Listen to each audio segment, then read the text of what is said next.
Subscribe કરો એ હૈ news India ચેનલને, પછી યુટ્યુબ એપ પર બેલ આઇકોનનું બટન દબાવો અને નિહાળો એ હૈ ન્યૂઝ ઇન્ડિયા ચેનલ.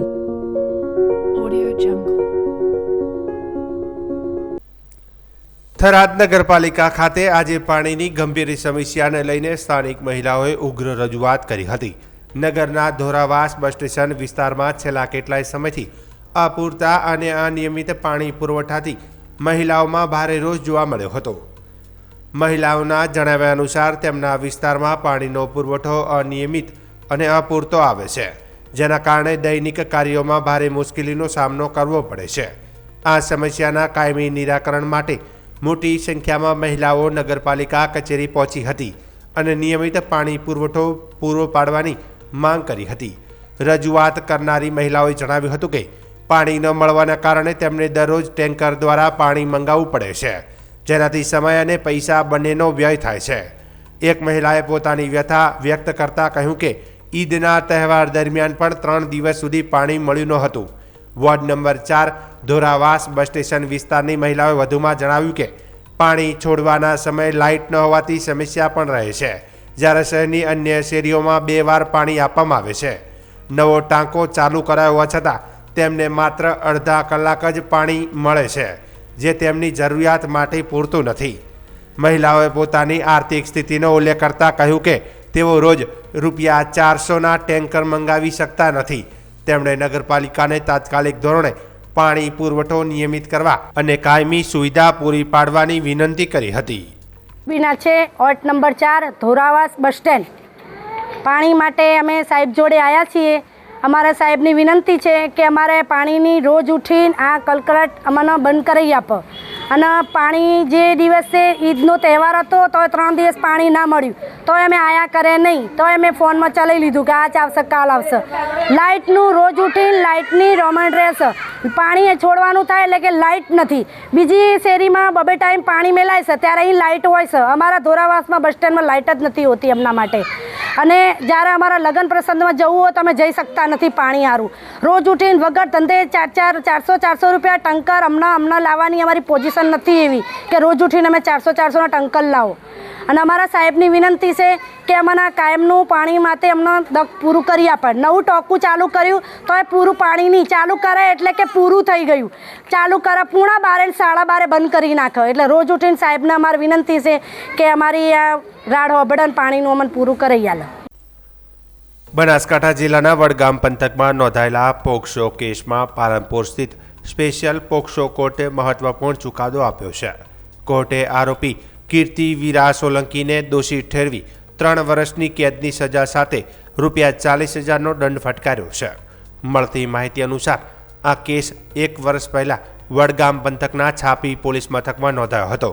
ઘટનાની ગંભીરતાને ધ્યાનમાં રાખીને કેસને ઝડપી કાર્યવાહી માટે પાલનપુરની સ્પેશિયલ પોક્સો કોર્ટમાં ચલાવવામાં આવ્યો હતો. આ કેસની સુનાવણી દરમિયાન તમામ પુરાવા અને સાક્ષીઓના આધારે કોર્ટે આરોપીઓ સામે ગુનો સાબિત માન્યો હતો અને સ્પેશિયલ પોક્સો કોર્ટના ન્યાયાધીશ અમિત જે કાનાણીએ આરોપી કીર્તિ સોલંકીને દોષિત જાહેર કરી કાયદેસરની સજા ફટકારી હતી. ચુકાદા મુજબ આરોપીને 3 વર્ષની કેદની સજા સાથે ₹40,000નો દંડ પણ ફટકારવામાં આવ્યો છે. જો દંડ નહીં ભરાય તો વધુ સજા ભોગવવાની જોગવાઈ પણ કરવામાં આવી છે. આ ચુકાદાને કાયદા અને વ્યવસ્થાની દ્રષ્ટિએ મહત્વપૂર્ણ માનવામાં આવી રહ્યો છે. નાબાલિકો વિરુદ્ધના ગુનાઓ સામે કડક કાર્યવાહી કરવાના સંદેશ સાથે આ નિર્ણય અન્ય કેસોમાં પણ દિશાદર્શક બની શકે છે. સ્થાનિક લોકો અને કાયદાકીય વર્તુળોમાં આ ચુકાદાને આવકારવામાં આવ્યો છે. પોક્સો કાયદા હેઠળ આવા ગુનાઓમાં ઝડપી અને કડક સજા મળવી જરૂરી હોવાનું લોકોનું માનવું છે, જેથી સમાજમાં ભયનો માહોલ ઊભો થાય અને આવા ગુનાઓ પર અંકુશ લાવી શકાય.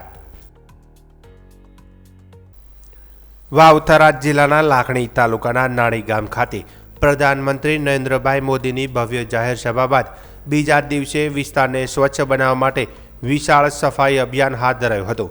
આ અભિયાનનું નેતૃત્વ ગુજરાત વિધાનસભાના અધ્યક્ષ શંકર ચૌધરીના અધ્યક્ષસ્થાને કરવામાં આવ્યું હતું, જેમાં સ્થાનિક નાગરિકો, આગેવાનો અને સફાઈ કર્મચારીઓ મોટી સંખ્યામાં જોડાયા હતા. ગઈકાલે યોજાયેલી વિશાળ સભામાં હજારો લોકો હાજર રહ્યા હતા, જેના પગલે સભા સ્થળ તેમજ આસપાસના વિસ્તારોમાં પ્લાસ્ટિક અને અન્ય કચરો ફેંકાયો હતો. આ પરિસ્થિતિને ધ્યાનમાં રાખીને તાત્કાલિક સફાઈ અભિયાન શરૂ કરવામાં આવ્યું હતું. અભિયાન દરમિયાન અધ્યક્ષશ્રીએ પોતે મેદાનમાં ઉતરી કાર્યકરો સાથે મળીને કચરો એકત્રિત કરી યોગ્ય રીતે નિકાલ કરવાની કામગીરીમાં સક્રિય રીતે જોડાયા હતા. આ પ્રસંગે સેવા પરમો ધર્મના સંદેશ સાથે શ્રમદાન કરવામાં આવ્યું હતું. અધ્યક્ષશ્રીએ જણાવ્યું કે મોટી સંખ્યામાં લોકો ભેગા થયા બાદ વિસ્તારને સ્વચ્છ રાખવાની જવાબદારી સૌની છે. તેમણે સફાઈ કર્મચારીઓને શ્રમયોગી કહી તેમના કાર્યની પ્રશંસા કરી અને ઉમેર્યું કે સફાઈનું કામ કોઈ નાનું નથી, પરંતુ સમાજ માટે અત્યંત મહત્વપૂર્ણ છે.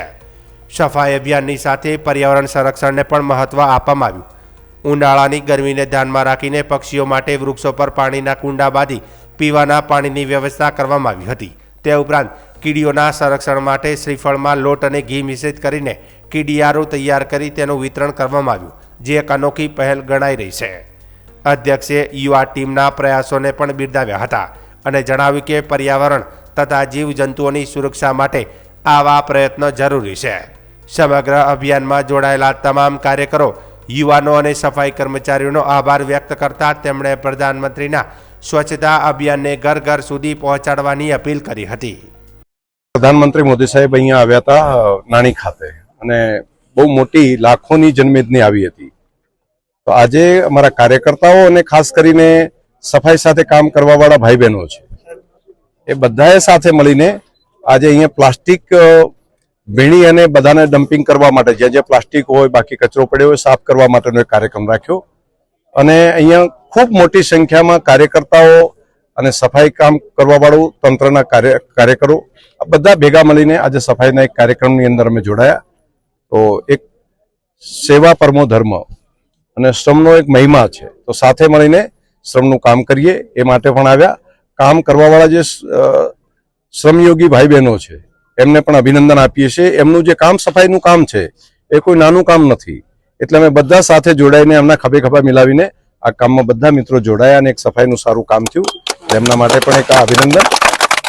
બીજું કામ મારે યુવા મિત્રોને અભિનંદન આપવા પડે કે એમણે અમારા યુવા ટીમે બધાએ ભેગા થઈને ભાઈ નરેશભાઈ અને અલ્પેશભાઈ ને એમની આખી ટીમ સૌએ ભેગા મળીને અહીંની કોઈ કીડીને પણ નુકસાન ના થાય એટલા માટે કોઈ ચાલ્યા હોય તો કીડિયાનગરું એને નુકસાન ન થાય તો કીડિયાનગર પૂરવા માટે શ્રીફળની અંદર આટો, ઘઉં અને ઓઇલ સાથેના કીડિયાનગર મોટા પ્રમાણમાં પૂરવા માટેનું પણ એક આયોજન કર્યું છે.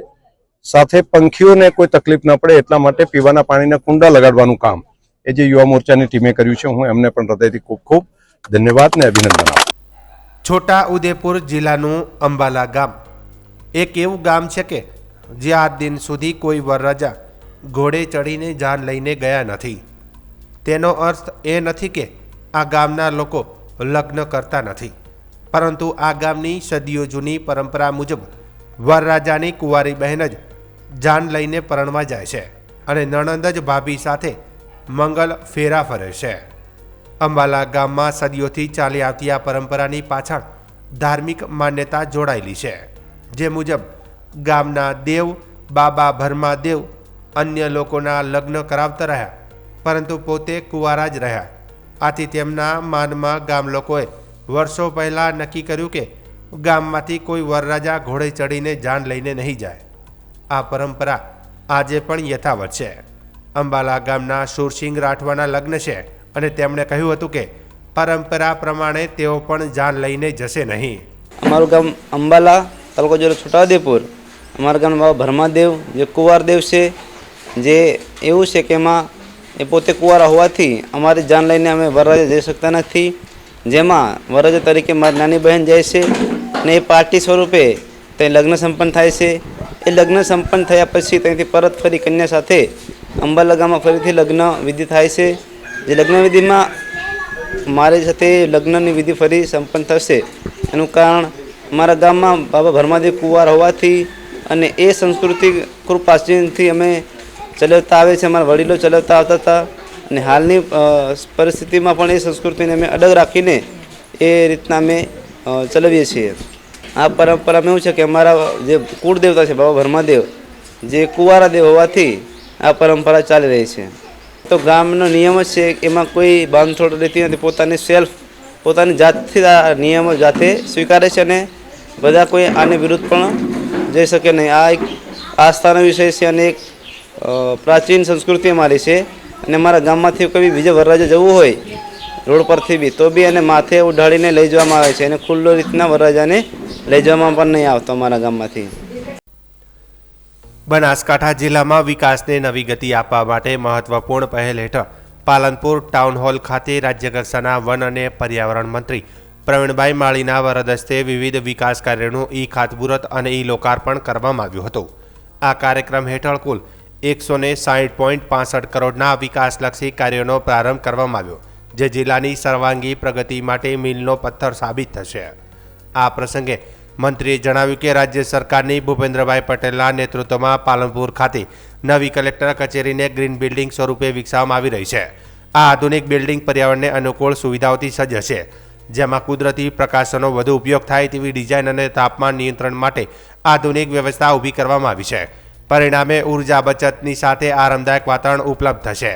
તેમણે વધુમાં જણાવ્યું કે રાજ્ય સરકાર લોકોની જરૂરિયાતોને ધ્યાનમાં રાખીને આગાહીભર્યો અભિગમ અપનાવી રહી છે, જેથી પ્રશાસન અને નાગરિકો વચ્ચે વધુ સુમેળ સર્જાય. નવી કલેક્ટર કચેરી ભવિષ્યમાં ડિજિટલ અને આધુનિક સેવાઓથી સજ્જ બની જિલ્લા માટે એક આદર્શ કેન્દ્ર તરીકે ઉભરી આવશે. કાર્યક્રમ દરમિયાન માર્ગ અને મકાન વિભાગ તેમજ સિંચાઈ વિભાગના મહત્વના પ્રોજેક્ટ્સનો પણ સમાવેશ કરવામાં આવ્યો હતો. ખાસ કરીને કાણોદર ખાતે અંદાજે 53.96 કરોડના ખર્ચે બનેલા ફ્લાયઓવર બ્રિજનું લોકાર્પણ કરવામાં આવ્યું, જે અમદાવાદ તરફ જતા વાહન ચાલકો માટે ટ્રાફિકની સમસ્યા દૂર કરવામાં સહાયક બનશે. તે ઉપરાંત દાંતા તાલુકામાં મોટા સડા નાગેલ સહિતના માર્ગોના સુધારણા માટે કરોડો રૂપિયાના કામોનું ખાતમુહૂર્ત કરવામાં આવ્યું. વિકાસની સાથે સાથે પ્રવાસન ક્ષેત્રે પણ વિશેષ ભાર મુકાયો હતો. બનાસકાંઠામાં એગ્રો ટુરિઝમ અને એસ્ટ્રો ટુરિઝમ માટે વિશાળ તકો હોવાનો ઉલ્લેખ કરીને નવી પેઢીને ખેતી અને ગ્રામ્ય જીવન સાથે જોડવા આ ક્ષેત્ર મહત્વપૂર્ણ બની શકે તેવી આશા વ્યક્ત કરવામાં આવી. સર્વિસ સેક્ટરને મજબૂત બનાવવાથી જિલ્લાના આર્થિક વિકાસને નવી દિશા મળશે. આ કાર્યક્રમમાં પાલનપુરના ધારાસભ્ય અનિકેત ઠાકર, જિલ્લા કલેક્ટર મિહિર પટેલ સહિતના અધિકારીઓ અને મોટી સંખ્યામાં સ્થાનિક નાગરિકો હાજર રહ્યા હતા. સમગ્ર કાર્યક્રમ વિકાસના નવા યુગની શરૂઆત તરીકે જોવામાં આવી રહ્યો છે, જે બનાસકાંઠાને પ્રગતિના માર્ગે આગળ ધપાવશે. આ જે કામ છે, હું ઘણા બધા ઇન્ફ્રાસ્ટ્રક્ચર સાથે જોડાયેલો છું અને હું પોતે થોડોક અલગ વિચારવાવાળો માણસ છું. એ દૃષ્ટિએથી ખૂબ બધી જગ્યા ફર્યા પછી એટલું કહી શકીશ કે આ કલેક્ટર કચેરીની જેને પણ ડિઝાઇનનો જે વિચાર આવેલો છે એ આપણી જૈન જી સિરીઝ જેટલી છે એ બધાને એમ લાગે કે મારું પાલનપુર, મારું બનાસકાંઠા બદલાઈ રહ્યું છે એવી ડિઝાઇન તમે પસંદ કરી છે.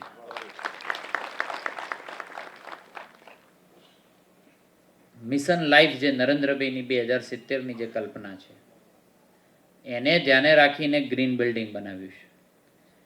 માત્ર ગ્રીન બિલ્ડિંગ એટલે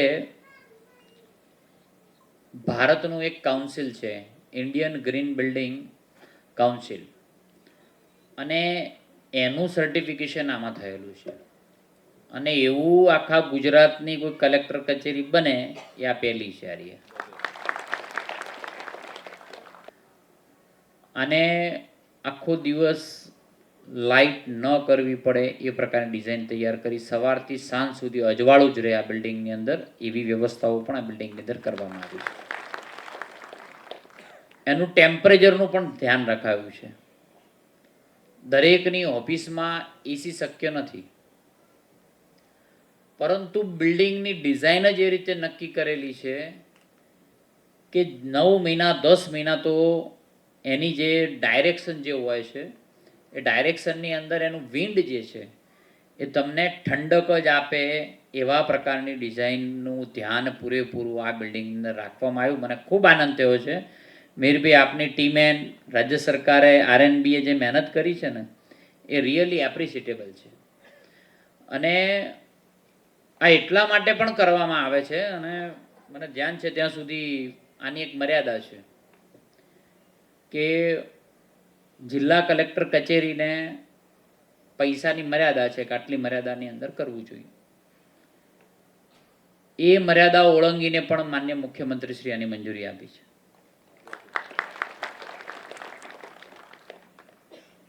બીજી મર્યાદા સ્થળની છે. 10,000 સ્ક્વેર મીટરની જ મર્યાદાઓ કલેક્ટર કચેરી માટે છે, પણ આપણી કચેરી માટે 18,500 સ્ક્વેર મીટર માટે પણ મંજૂરી આપી છે. એની અંદર બિલ્ડિંગ બનેલી છે. બનાસકાંઠા જિલ્લાના મુખ્ય મથક પાલનપુર ખાતે આશરે 60 કરોડ રૂપિયાના ખર્ચે અત્યાધુનિક કલેક્ટર કચેરી ભવનનું નિર્માણ કરવામાં આવશે. રાજ્યના વન અને પર્યાવરણ, વાહન વ્યવહાર તથા ક્લાઇમેટ ચેન્જ રાજ્યમંત્રી પ્રવીણ માળીના હસ્તે આ નવીન કચેરીનું ભવનનું ભૂમિપૂજન કરવામાં આવ્યું હતું. આ નૂતન ભવનને આધુનિક સુવિધાઓ અને ગ્રીન બિલ્ડિંગના માપદંડોને અનુરૂપ ડિઝાઇન કરાયું છે. તેમાં solar rooftop, rain water harvesting, recycling system, basement parking, lift અને ફાયર સેફ્ટી જેવી સુવિધાઓનો સમાવેશ થાય છે. માર્ગ અને મકાન વિભાગ દ્વારા આ ભવનનું નિર્માણ હાથ ધરવામાં આવશે અને તેની કામગીરી અંદાજિત 18 મહિનામાં પૂર્ણ થવાની અપેક્ષા છે. નવા કલેક્ટર કચેરી ભવનમાં આધુનિક મીટિંગ હોલ, કોન્ફરન્સ સુવિધાઓ તેમજ સેવા સંબંધિત તમામ સુવિધાઓ ઉપલબ્ધ રહેશે, જેનાથી જિલ્લાવાસીઓને વધુ સગવડતાપૂર્ણ અને ઝડપી વહીવટી સેવાઓ મળશે. આ પ્રસંગે મંત્રી પ્રવીણ માળીએ જણાવ્યું કે રાજ્ય સરકાર સામાન્ય નાગરિકોને તેમના વહીવટી કામોમાં સરળતા રહે તે માટે સતત પ્રયત્નશીલ છે. આ ભવનનું આયોજન આધુનિકતા અને ટેકનોલોજી સાથે પર્યાવરણના સંરક્ષણને પણ સમાન મહત્ત્વ આપીને કરવામાં આવ્યું છે. તેમણે ઉમેર્યું કે આ સંપૂર્ણ ભવનને ગ્રીન બિલ્ડિંગ તરીકે વિકસાવવામાં આવશે, જેમાં પર્યાવરણને અનુકૂળ તમામ માપદંડોનું પાલન થશે. નવી કચેરીમાં દિવ્યાંગ અને દ્રષ્ટિબાધિત નાગરિકોને પણ કોઈ મુશ્કેલી ન પડે તે માટે વિશેષ સુવિધાઓ ઉપલબ્ધ કરાવવામાં આવશે, જેથી દરેક વ્યક્તિ સરળતાથી સેવાઓનો લાભ લઈ શકે. આ કલેક્ટર કચેરી ભવન બન્યા બાદ જિલ્લાના નાગરિકોને એક સુવ્યવસ્થિત ટેકનોલોજી આધારિત અને સુલભ વહીવટી કેન્દ્ર મળશે, જેનાથી સરકારી સેવાઓ વધુ પારદર્શક અને ઝડપી અને અસરકારક બની શકશે. સામાન્ય માણસોના પોતાના વહીવટી કામો માટે સરળતા રહે તે માટે સમય પ્રમાણે આધુનિકતા, ટેકનોલોજીનો સંગમ અને પર્યાવરણને ધ્યાને રાખીને રાજ્ય સરકારે 60 કરોડ રૂપિયાના ખર્ચે આ બિલ્ડિંગને મંજૂરી આપી છે. આનું આજે ખાતમુહૂર્ત કરવામાં આવ્યું છે. આ બિલ્ડિંગની વિશેષતા રાજ્યની અંદર એક અનોખી છે કે આખું બિલ્ડિંગ ગ્રીન બિલ્ડિંગ બનવાનું છે. દરેક બાબતની વસ્તુ ધ્યાન રાખી છે કે ઈચ એન્ડ એવરી વસ્તુ રિસાયકલ થાય તેનું ધ્યાન રાખી છે. મટીરિયલ રિસાયકલ થાય એનું પણ ધ્યાન રાખ્યું છે. એટલે કુલ મનાઈને જે એના નોર્મ્સ હોય છે ગ્રીન બિલ્ડિંગના, તેવી પ્રથમ બિલ્ડિંગ આ બનાસકાંઠાની કલેક્ટર કચેરી બની રહી છે. તેનો આનંદ પણ છે.